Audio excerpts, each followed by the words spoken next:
জানো তো বন্ধুরা, যে কোনো অনুষ্ঠান বাড়িতে শেষ পাতে কিন্তু এইরকম একটা রেসিপি সবসময় দেখতে পাওয়া যায়। তো তার জন্য আজকে ভাবলাম চলো সবসময় কি অনুষ্ঠান বাড়িতেই এটা ট্রাই করব, মাঝে মাঝে কি বাড়িতে খেতে ইচ্ছে করে না বলো। তো তাই আমি আজকে বাড়িতে কিভাবে সহজে তোমরা তৈরি করবে এরকম একটা ইউনিক রেসিপি, তাই ভাবলাম চলো তোমাদের সঙ্গে শেয়ার করি। তো যেই বলা সেই কাজ, নিয়ে চলে এলাম একটা নতুন ইউনিক রেসিপি আবারও তোমাদের সামনে। আশা করি এটা বুঝতে পেরেছো কি এটা হচ্ছে জর্দা পোলাও যেটাকে বলে, মানে জর্দা রাইস, সুইট রাইসও বলা যায় এটাকে। খুব সুন্দর খেতে, দারুণ স্বাদ। তো সেটা কীভাবে বানিয়েছি সেটাই তোমাদের সঙ্গে শেয়ার করি। চলো, আমি এখানে নিয়েছি দেখো গোবিন্দভোগ চাল। গোবিন্দভোগ চালটা এখানে আমি 150 গ্রাম মতো নিয়েছি। 150 গ্রাম চাল দিয়ে আজকে তোমাদের করে দেখাবো। এটা দিয়ে প্রায় 250 গ্রাম মতো জর্দা পোলাও হয়ে যাবে।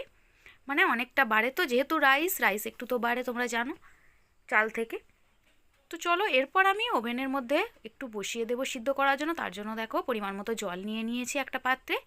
আর এই যে চালটা আগে থেকে ধুয়ে জল ঝরিয়ে রেখেছি, সেই চালটা, গোবিন্দভোগ চালটা, এই যে দেখো ধুয়ে ফ্রেশ হয়ে গেছে।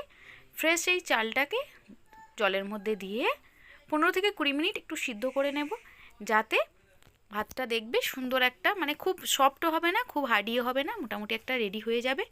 ততক্ষণ আমি এগুলো রেডি করে নিই। কী কী লাগছে দেখিয়ে দিই। লাগছে চিনি, নিয়েছি চেরি, কিশমিশ, কাজু, দুটো তেজপাতা আর দুটো এলাচ।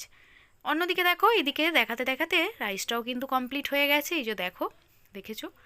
দেন এটিকে আমি জল ঝরিয়ে আবারও একটু ঠান্ডা জল দিয়ে খুব ভালো করে ধুয়ে নেব, যাতে সুন্দর ঝরঝরে যে ভাবটা সেটা আসে। কারণ দেখবে এই যে সুইটসগুলো একটু ঝরঝরে না হলে কিন্তু খেতে ভালো লাগে না, জড়িয়ে গেলে একদমই ভালো লাগে না। তার জন্য জল ঝরিয়ে নিয়ে আবারও একটু ঠান্ডা জল দিয়ে ধুয়ে ফ্রেশ করে নিয়েছি। দেন চলো ওভেনের মধ্যে একটা কড়াই বসিয়ে দিই। কড়াইয়ের মধ্যে দিয়ে দিয়েছি পরিমাণ মতো একটু ঘি। আমি এখানে 2.5 চামচ ঘি ব্যবহার করেছি। তার মধ্যে দিয়ে দিলাম দুটো এলাচ ফাটিয়ে, আর দিয়ে দিয়েছি তেজপাতাটা। দেওয়ার পর আগে থেকে যে ড্রাই ফ্রুটসগুলো রেখেছিলাম প্রত্যেকটা দিয়ে একটু তেলের মধ্যে, মানে ঘিয়ের মধ্যে একটু নাড়াচাড়া করব। তোমরা চাইলে এখানে কিন্তু ঘিয়ের পরিবর্তে সাদা তেল, যেটা বাড়িতে রান্নার ব্যবহার হয়, সেটা দিয়েও করতে পারো, তাতেও কিন্তু খেতে দারুণ টেস্ট হয়। আমি একটু ফ্লেভারের জন্য ঘিটা এখানে অ্যাড করেছি, বাট এটা অপশনাল। দেন চলো খুব ভালো করে এইভাবে একটু নাড়াচাড়া করে যখন দেখবে কিশমিশগুলো একটু ফুলে উঠেছে, সেই পর্যায়ে দিয়ে দেবো পরিমাণ মতো জল। মানে জলটা দিলাম জাস্ট চিনিটার জন্য। দিয়ে দিয়েছি 1/2 কাপ জল আর 1 কাপ চিনি। এক কাপ চিনিটা লিকুইড ফর্মে আনার জন্য আমি এখানে 1/2 কাপ জলটা ব্যবহার করলাম।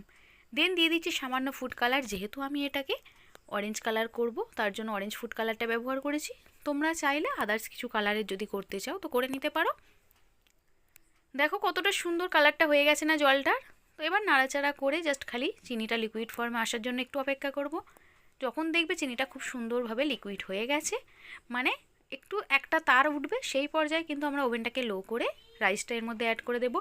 এভাবে নাড়াচাড়া করতে থাকলে দেখবে আস্তে আস্তে চিনিটা কিন্তু অনেকটা ঘন এবং গাঢ় হয়ে আসবে। তোমাদের দেখিয়ে দিই একটু, দেখো এই যে এইরকম পর্যায়ে আসবে। মানে 2 তার যে করতে হবে তা না, জাস্ট একটা তার হলেই হবে, মানে 1 তারের প্রয়োজন। আস্তে আস্তে দেখো, তোমরা দেখলে নিজেরাই গেস করতে পারবে এটা কেমন হয়েছে। তো দেখো, তাও তোমাদের দেখিয়ে দিই। এই যে দেখো, যখন দেখবে জাস্ট এই যে একটা তার হচ্ছে, সেই পর্যায়ে কিন্তু ওভেনটাকে লো করে দেবে। দেওয়ার পর এই যে রাইসটা আমি আগে থেকে জল ঝরিয়ে রেখেছিলাম সেটা এর মধ্যে অ্যাড করে দিচ্ছি। এই যে দেখো, দেওয়ার পর আস্তে আস্তে এইভাবে একটু ধরে ধরে একটু নাড়াচাড়া করবে। দেখো, দেখতে দেখতে দেখবে প্রত্যেকটা রাইস কিন্তু সুন্দর একটা কালার হয়ে গেছে। এইভাবে 10 থেকে 12 মিনিট একটু নাড়াচাড়া করলে দেখবে চিনির যে লিকুইড ফর্মটা ছিল সেটাও আস্তে আস্তে শুকিয়ে যাচ্ছে এবং প্রত্যেকটা রাইসের মধ্যে এই যে টেনে নিচ্ছে। দেখো বেশ ঝরঝরে হয়ে যাবে আস্তে আস্তে। এইভাবে একটু নাড়াচাড়া করলে দারুণ স্বাদের এই জর্দা পোলাও বা সুইটস রাইস বলতে পারো রেডি হয়ে যাবে তোমাদের। তো অল্প সময়ের মধ্যেই না, ঝুটঝামেলা ছাড়াই এইরকম একটা ইউনিক রেসিপি কিন্তু অবশ্যই তোমরা ট্রাই করো। কোনো রকম ঝামেলা কিন্তু বেশি লাগছে না। ভাবো তো বিয়ে বাড়িতে বা কোনো অনুষ্ঠান বাড়িতে যখন খাও যে কিভাবে এটা তৈরি হয়। তো চলো, আর কোনো চিন্তা নেই, এইভাবে তোমরা খুব সহজে কিন্তু বাড়িতে বানিয়ে ফেলতে পারো। আবারও শেষ পাতে আমি একটু ঘি লাগিয়ে দিচ্ছি, মানে দিয়ে দিচ্ছি একটু 1/2 চামচ ঘি এখানে আবারও ব্যবহার করলাম, যাতে আরও সুন্দর ফ্লেভারটা হয়। তার জন্য মোট আমি এখানে 3 চামচ ঘি ব্যবহার করেছি। তোমরা চাইলে প্রথমে একটু তেল দিয়ে শেষে এরকম ঘি 1 চামচ ব্যবহার করতে পারো, সেটা অপশনাল, তোমাদের ব্যাপার। দেন দেখো, দেখেছো কতটা সুন্দর হয়ে গেছে। এরপর চলো বন্ধুরা একটু ঠান্ডা করে নিয়ে প্লেট আউট করি, তাহলে তোমরা আরও সুন্দরভাবে বুঝতে পারবে কতটা ঝরঝরে হয়েছে। এই যে দেখো, জাস্ট দেখো, দেখেই জিভে জল চলে আসছে তো জানি। তো জলটা শুকিয়ে যাওয়ার আগেই তোমরা বাড়িতে গিয়ে একটু ট্রাই করো তো। তোমরা চাইলে বাড়িতে থাকা প্লেন রাইস দিয়েও কিন্তু এটা ট্রাই করতে পারো। তো গোবিন্দভোগ চাল দিয়ে করলে কি বলো তো, একটা সুন্দর ফ্লেভার আসে তার জন্য।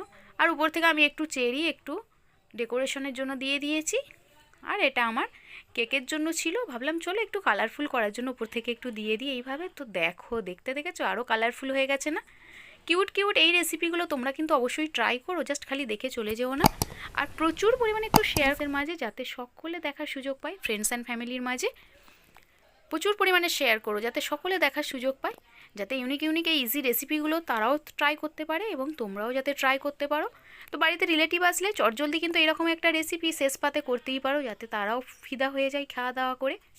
তো বন্ধুরা, তোমাদের যদি ভালো লাগে অবশ্যই কিন্তু আমার পাশে থেকেও প্রচুর পরিমাণে, যাতে আমি আরও নতুন নতুন ইউনিক ইউনিক ভিডিও তোমাদের সঙ্গে শেয়ার করতে পারি। আর যদি ফেসবুক বা ইনস্টাগ্রাম থেকে দেখে থাকো অবশ্যই কিন্তু পেজটিকে ফলো দিও, পাশে থেকো। তোমরাও কিন্তু দেরি না করে চটজলদি একটু বাড়িতে ট্রাই করো, আর আমাকে কমেন্টে জানাবে তোমাদের কেমন হলো আজকের এই রেসিপিটা।